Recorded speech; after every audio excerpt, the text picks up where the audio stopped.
এই যে এই গাছটা দেখতে পারতেছেন, এই গাছটার নাম হচ্ছে মাদার অফ থাউজেন্ড প্লান্ট। যাই হোক, এই গাছটা হচ্ছে মানে পুরা আমার মনে হইতেছে বারান্দা বাগানের আমার গলা টিপা ধরছে। মানে কেন বলছি এই কথা, মানে এই যে দেখেন এই ছোট ছোট যে বীজগুলা, এই বীজগুলা থিয়া মানে এই যে এই পাতার পাশে যে বীজ, এই বীজগুলো যেখানে পড়ে ভাই, যেইখানে পড়বে আপনার সেখানেই চারা গজাবে। আর এটা মানে বড় হইতেই থাকে এটা। মানে আমার কাছে মানে খুবই বিরক্তকর ব্যাপার লাগতেছে।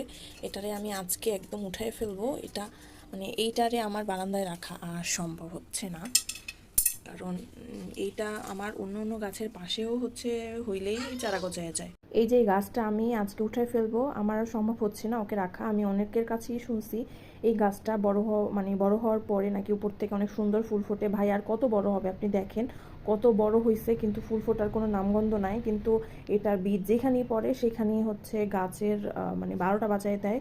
সরি, আজকে আমি এই গাছটা উঠায় ফেললাম। আপনারা যদি এই গাছটাকে চিনে থাকেন অবশ্যই কমেন্ট করে জানাবেন। আর এই গাছে আসলেই ফুল ফোটে কিনা আমাকে অবশ্যই জানাবেন।